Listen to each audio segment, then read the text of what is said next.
Pernah kepikiran gak sih kalau coding, bikin program komputer itu kayaknya rumit banget. Cuma buat orang-orang tertentu aja gitu. Tapi gimana kalau saya bilang, intinya tuh bisa aja sesimpel nyusun balok mainan. Atau kayak ngasih instruksi yang jelas banget. Hari ini nih, kita bakal kupas tuntas, menggali lebih dalam sebuah buku panduan yang emang dibikin khusus buat Anda yang baru mau mulai. Fokusnya ke dua alat yang lagi populer banget, Python sama Scratch. Betul, jadi misi kita hari ini ya, itu, kita gali bareng intisari dari panduan ini. Kita pengen paham gitu, kenapa sih belajar coding itu ada gunanya? Dan ini penting ya, gunanya tuh bukan cuma soal jadi programmer profesional loh, ada manfaat lainnya. Terus kita juga bakal lihat beberapa contoh proyek seru yang katanya sih bisa Anda coba langsung. Bahkan nih, kalau Anda merasa, wah saya nggak tahu apa-apa soal coding, tetap bisa coba. Iya banget. Kita lihat nanti gimana dua alat ini, Python yang basisnya teks sama Scratch yang visual itu, bisa jadi pintu masuk yang asik lah ya, ke dunia logika, terus pemecahan masalah sama kreativitas. Siap ya buat penjelajahan ini? Oke deh, kita mulai dari yang paling dasar dulu. Coding itu apa sih sebenarnya? Sumber kita bilang, paling gampangnya nih, coding itu yang ngasih instruksi langkah demi langkah gitu ke komputer, biar komputernya ngerjain sesuatu. Bener, kayak nulis resep masakan, tapi yang detail banget gitu, buat komputer. Tapi ada satu sudut pandang lain yang menarik juga dari sumber ini. Coding itu dilihat juga sebagai proses ngerangkai potongan-potongan info, gitu. Untuk ngejelasin satu ide, biar jadi pemahaman yang lebih utuh. Mirip kayak ngerakit puzzle ya. Kan tiap potongan penting tuh buat lihat gambaran besarnya. Wah, analoginya bagus tuh. Dan kenapa ini penting dipelajari? Tadi dibilang bukan cuma buat bikin aplikasi atau website kan? Tepat sekali, buku panduan ini nekenin banget kalau proses belajar coding itu sendiri, itu latihan otak yang luar biasa loh. Jadi Anda belajar ngumpulin info yang relevan, terus nyari pola yang mungkin nggak kelihatan, nguji ide-ide Anda. Dan yang paling penting nih, mecah masalah gede jadi bagian-bagian kecil yang lebih gampang diurusin. Ini soal ngelatih cara mikir yang terstruktur. Logika di baliknya itu loh yang jadi fondasi utamanya, bukan cuma ngafalin perintah atau tata bahasa codingnya pas awal-awal. Oke, jadi lebih ke ngelatih cara mikirnya ya, bukan jadi ahli teknis dalam semalam. Nah, katanya ada banyak bahasa coding, betul? Betul, kayak bahasa manusia aja, banyak jenisnya. Sumber ini nyebutin ada beberapa tingkatan, tapi yang relevan buat kita nih, ada yang namanya bahasa tingkat tinggi. Contohnya, ya Python sama Scratch yang mau kita bahas ini. Kenapa disebut tingkat tinggi? Soalnya bahasanya itu dirancang biar lebih gampang dibaca dan ditulis sama kita, sama manusia. Mirip-mirip bahasa Inggris gitu. Jadi kita nggak perlu pusing sama kerumitan bahasa asli komputer yang isinya cuma angka 0 dan 1 aja. Ah, oke. Jadi kita nggak usah mikirin 0 sama 1 itu ya. Fokus ke Python dan Scratch aja. Coba kita mulai dari Python dulu. Apa sih yang bikin Python ini spesial menurut panduan ini? Python ini sering banget disebut sebagai salah satu bahasa terbaik buat pemula. Dan ada alasan kuatnya loh. Sumber ini nge-highlight sintaksisnya. Sintaksis itu kayak tata bahasanya gitu. Nah, sintaksis Python itu minimalis dan gampang banget dibaca. Kodenya tuh seringkali kelihatan kayak kalimat bahasa Inggris biasa aja. Ini penting banget buat nurunin hambatan belajar di awal. Gampang dibaca itu kunci ya berarti ya. Tapi selain itu ada lagi nggak kelebihannya? Fleksibilitasnya. Ini luar biasa sih. Poin kunci dari sumber ini bukan cuma bahwa Python itu serbaguna, tapi kenapa dia bisa serbaguna? Ya karena dia gampang dibaca dan strukturnya jelas itu tadi. Jadi Python tuh kayak semacam bahasa universal buat macam-macam ide komputasi. Anda bisa pakai buat bikin website, nganalisis data yang jumlahnya gede, ngotomatisasi tugas-tugas yang ngebosenin, bahkan bikin game. Satu bahasa, tapi kemungkinannya banyak banget. Wah, menarik banget. Terus gimana cara mulainya? Rumit nggak sih proses instalasinya? Panduan ini ngejelasin langkah-langkah instalasinya di Windows sama Mac.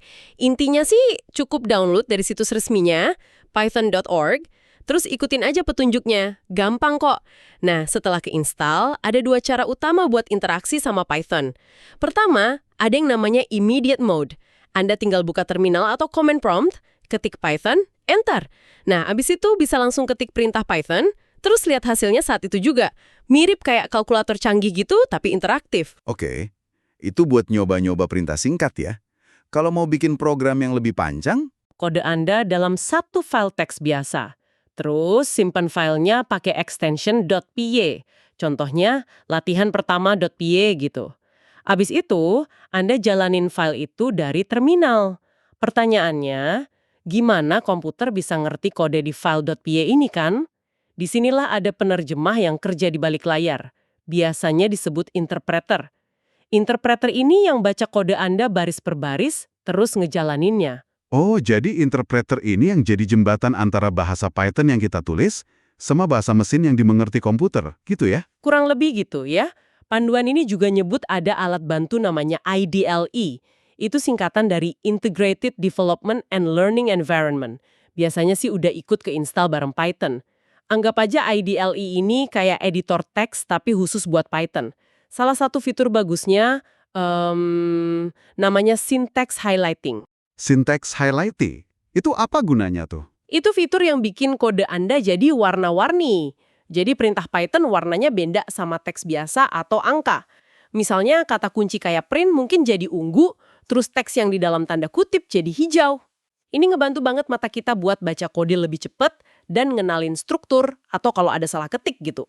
Nah, langkah pertama yang hampir semua programmer lakuin, kayak yang disebut di sumber ini ya nampilin sesuatu ke layar.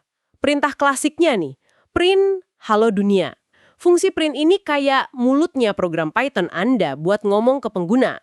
Oke, print halo dunia, dicatat. Nah, setelah bisa nampilin tulisan, konsep penting berikutnya apa nih? Nama variabelnya, dan 30 itu nilai yang disimpan. Anggap aja kayak ngasih label ke kotak penyimpanan gitulah. Jadi bisa nyimpen angka, bisa nyimpen teks, apalagi yang bisa disimpan? Python ini cukup pinter. Dia bisa nebak tipe data yang Anda simpan. Kalau angka bulat kayak 30 tadi, itu namanya integer. Kalau angka ada komanya, desimal gitu, kayak 98,6, itu namanya float. Kalau teks yang diapit tanda kutip, bisa kutip 1 atau kutip 2, itu disebut string. Jadi Anda bisa nyimpen macam-macam jenis informasi dalam variabel. Menarik, menarik. Terus gimana kalau soal matematika? Python bisa bantu ngitung nggak? Oh, jago. Sumber ini ngebahas operator dasar. Tambah, plus, kurang, minus, kali, bagi, standar lah ya.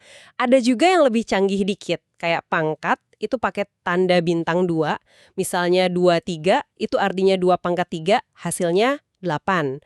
Terus ada modulus, persen. Ini buat nyari sisa pembagian. Contohnya 10% 3, hasilnya 1, kan sisa 1. Ini berguna banget loh dalam banyak kasus coding. Wih, sama kayak matematika di sekolah ya. Urutan operasinya juga sama berarti. Kali bagi dulu, baru tambah kurang. Persis. Sumber juga nekenin ini. Perkalian sama pembagian itu prioritasnya lebih tinggi. Tapi kalau Anda mau ngubah urutannya, gampang aja, tinggal pakai tanda kurung. Apa yang di dalam kurung pasti dihitung duluan.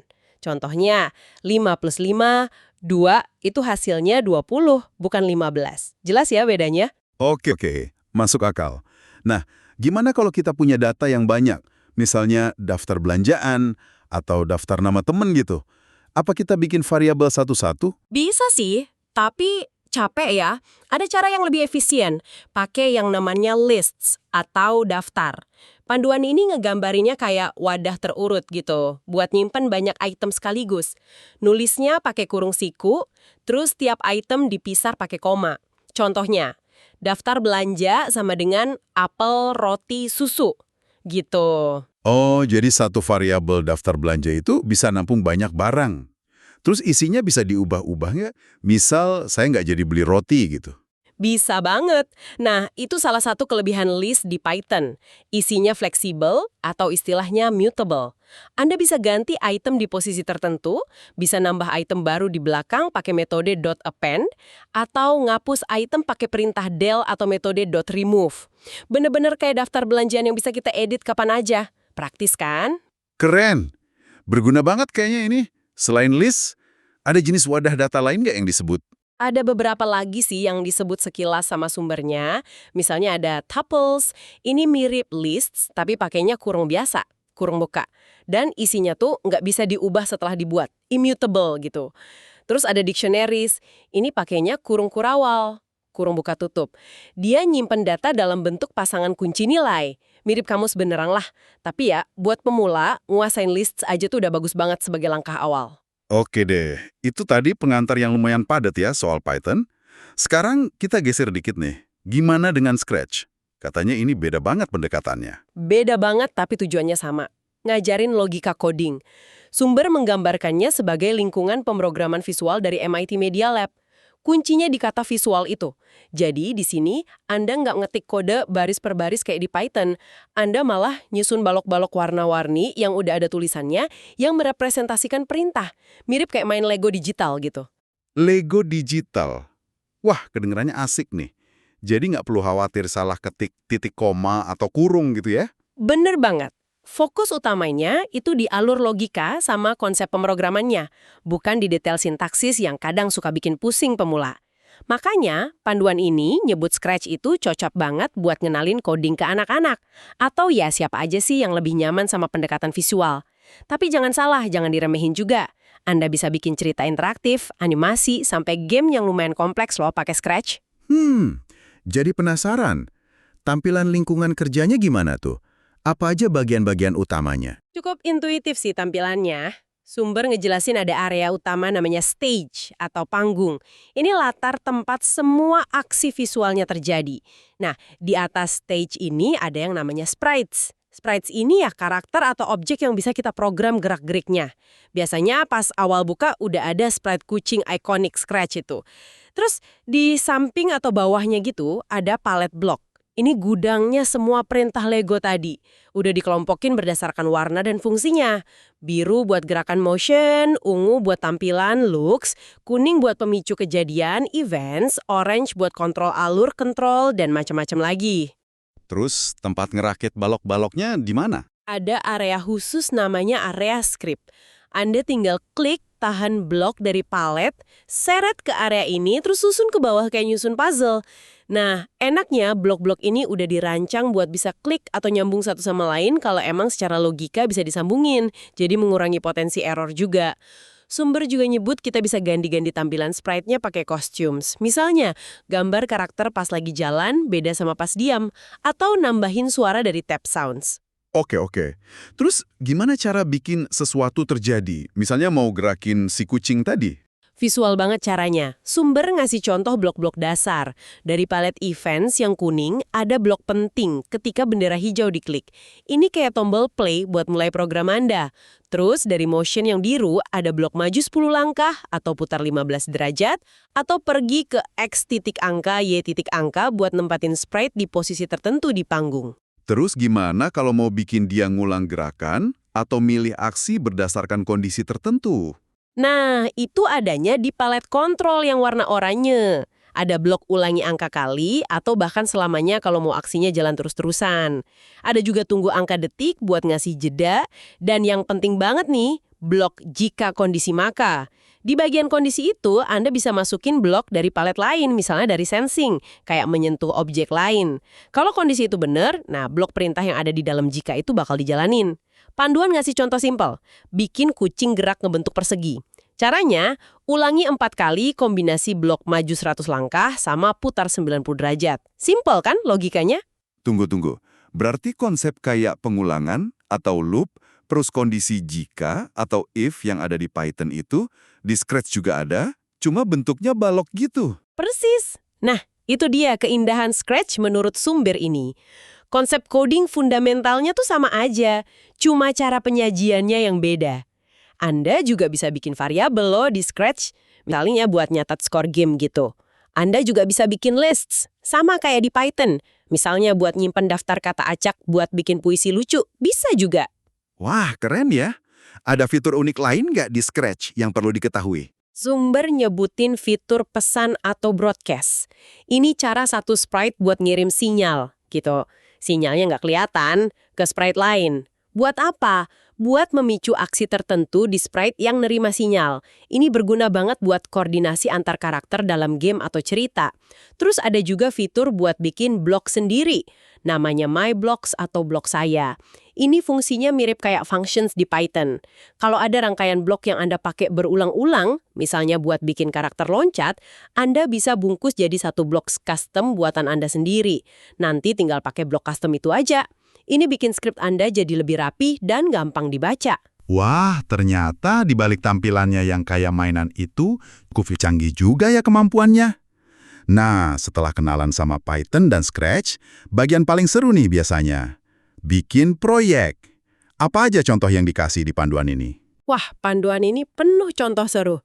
Kalau di Python ada contoh bikin game tebak koin, coin flip gitu. Ini makanya modul atau semacam toolkit tambahan gitu namanya random. Modul random, apaan tuh? Modul di Python itu kayak sekumpulan alat tambahan yang bisa kita pakai kalau kita butuh. Nah, modul random ini nyediain alat buat hal-hal yang sifatnya acak. Salah satunya ada fungsi namanya random.choice. Fungsi ini bisa milih satu item secara acak dari sebuah list.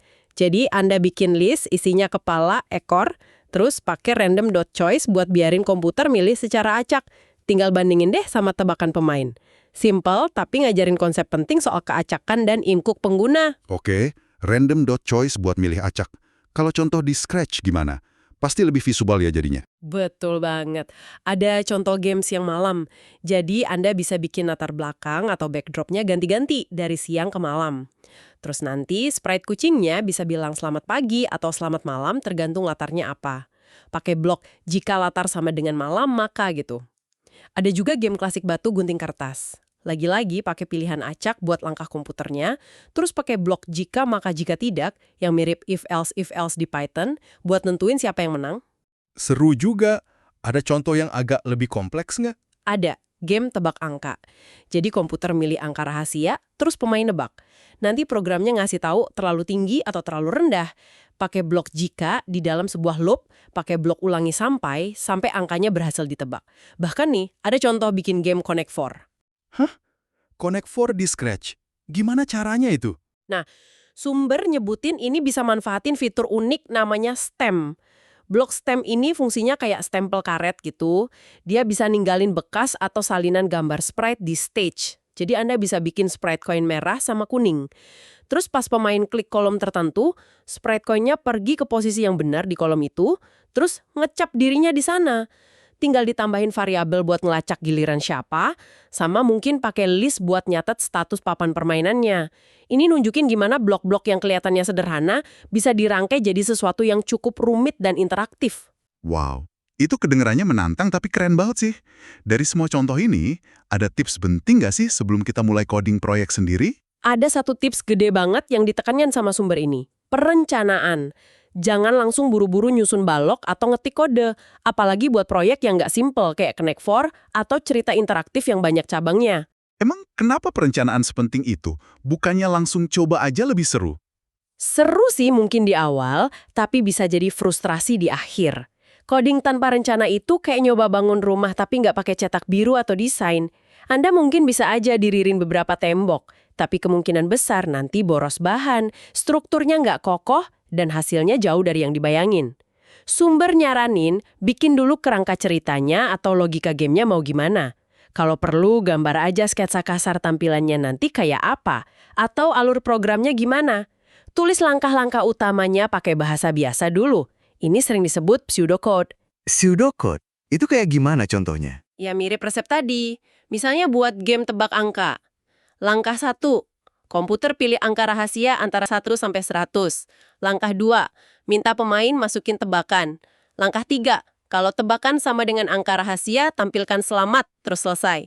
Langkah 4, kalau tebakan lebih kecil dari angka rahasia, tampilkan terlalu rendah, terus balik lagi ke langkah 2. Langkah 5, kalau tebakan lebih besar dari angka rahasia, tampilkan terlalu tinggi, balik lagi ke langkah 2. Gitu aja, ditulis pakai bahasa Indonesia biasa. Belum jadi kode beneran. Intinya, pikirin alurnya dulu sebelum pusing sama detail perintahnya. Dengan perencanaan, Anda jadi punya peta jalan. Ini bisa ngirit banyak waktu buat nyoba-nyoba, trial and error, dan ngurangin frustrasi nantinya. Dan ini berlaku bukan cuma buat belajar coding loh ya, tapi buat nyelesain masalah kompleks apa aja. Setuju nggak? Setuju banget. Perencanaan itu kunci emang. Tapi nih, meskipun udah direncanain sebaik mungkin, kesalahan pasti tetap bisa kejadian kan? Gimana panduan ini ngebahas soal error atau kesalahan? Iya, error atau sering disebut bug itu bagian yang nggak bisa dipisahin dari coding. Udah kayak teman seperjalanan lah. Sumber nyebutin ada beberapa jenis yang umum. Pertama, syntax error. Ini gara-gara salah ketik atau ngelanggar aturan tata bahasa si bahasa pemrogramannya. Misalnya lupa nulis tanda kurung atau salah eja nama perintah. Biasanya komputer langsung ngasih tahu, ini salah nih, dan nggak mau jalanin kodenya. Terus ada runtime error. Kode Anda mungkin udah bener nih secara tata bahasa, tapi pas dijalanin, ada perintah yang nggak mungkin dilakuin dalam situasi itu. Contoh klasik dari sumber, nyoba bagi angka dengan 0, kan nggak bisa tuh. Nah, programnya bakal berhenti di tengah jalan pas ketemu perintah itu. Nah, terus ada lagi nggak jenis error yang lain yang mungkin lebih susah dicari? Ada. Ini yang kadang paling bikin pusing. Logic error. Programnya jalan mulus. Nggak ada pesan error sama sekali. Tapi hasilnya salah atau nggak sesuai sama yang kita mau. Misalnya, Anda niatnya mau ngitung rata-rata nilai. Tapi rumusnya salah, malah ngejumlahin semua angkanya doang. Komputer sih nurut aja, dia ngelakuin persis apa yang Anda suruh. Tapi perintah Anda itu yang keliru secara logika. Nah, nyari error jenis ini butuh ketelitian ekstra. Tapi intinya ya, ngadepin error, nyari penyebabnya, terus memperbaikinya, itu bagian penting dari proses belajar coding. Oke. Jadi jangan takut salah atau ketemu error ya. Oh ya, tadi sekilas disebut juga soal kesehatan pas coding. Ini penting juga kan ya, meskipun kadang disepelekan. Penting banget. Dan ini relevan buat siapa aja sih yang sering kerja di depan layar, nggak cuman coder. Sumber ngingetin soal aturan 20-20-20 buat kesehatan mata. Jadi, setiap 20 menit natap layar, coba alihin pandangan Anda ke objek yang jaraknya sekitar 20 kaki, itu kira-kira 6 meter lah ya, selama 20 detik, biar mata istirahat. Terus juga penting buat jaga hidrasi, minum air yang cukup. Sama perhatiin postur duduk, usahain nyaman dan nggak bikin badan pegel atau sakit jangka panjang. Kan tubuh yang sehat itu mendukung otak yang berpikir jernih juga. Bener banget. Catatan penting itu. Jadi, kalau kita coba rangkum nih buat Anda pendengar kami, apa sih intisari dari penjelajahan kita soal Python dan Scratch ini? Intinya sih, belajar coding itu sebenarnya lebih dari sekedar belajar bahasa komputer. Ini tuh kayak latihan buat berpikir logis, mecah masalah jadi kecil-kecil, sama ngerancang solusi secara kreatif tapi juga sistematis. Dan keterampilan kayak gini nih, wah, berharga banget. Apapun bidang yang Anda tekuni nantinya. Dan Python serta Scratch, menurut sumber yang kita bahas ini, adalah dua pintu masuk yang bagus banget buat mulai. Python dengan kekuatan teksnya yang gampang dibaca, tapi tetap powerful dan serbaguna, bisa nyiapin Anda buat aplikasi dunia nyata. Sementara Scratch, dengan pendekatan visualnya yang seru dan interaktif, bikin konsep-konsep dasar coding jadi terasa lebih intuitif dan nggak nakutin buat pemula. Betul, terus jangan lupain juga pentingnya perencanaan tadi ya, sebelum mulai bikin proyek yang agak gede. Dan satu lagi, terimalah kalau bikin kesalahan atau nemu error itu hal yang normal banget dalam proses belajar. Anggap aja itu kesempatan buat belajar lebih dalam. Tepat. Jadi kesimpulannya, coding itu soal logika dan instruksi, Python itu kuat tapi ramah, Scratch itu visual dan seru, rencana itu penting, dan error itu guru terbaik. Keterampilan berpikirnya itulah yang paling berharga. Nah, ini ada satu pemikiran penutup yang menarik dari sumber kita. Disebutkan bahwa kadang aturan main atau sintaksis dari sebuah bahasa pemrograman itu sendiri bisa diubah atau disesuaikan loh, setidaknya dalam konteks tertentu. Ini jadi mancing pertanyaan ya, kalau kita bisa ngubah bahasa yang kita pakai buat ngobrol sama mesin, gimana ya? Itu bisa ngaruh ke cara kita mikir tentang suatu masalah atau solusi yang bisa kita ciptakan. Apakah alat yang kita pakai itu ikut ngebentuk cara berpikir kita? Wah, pertanyaan filosofis yang dalam tuh. Atau mungkin pertanyaan yang lebih praktis aja buat Anda renungkan setelah ini. Dengan adanya alat kayak Python atau Scratch yang sekarang relatif gampang diakses ini, ada nggak sih tugas kecil sehari-hari Anda yang rasanya repetitif atau ngebosenin? Yang sekarang setelah dengar ini, Anda jadi bisa ngebayangin, wah, kayaknya ini bisa nih diotomatisasi pakai script Python simple. Atau bisa nggak ya dibikin jadi game kecil yang seru pakai Scratch? Anggap aja, tantangan kecil buat eksplorasi Anda selanjutnya. Ya, semoga aja pembahasan kita hari ini bisa memantik rasa ingin tahu Anda buat nyoba dan belajar lebih lanjut ya. Selamat bereksperimen dan selamat belajar!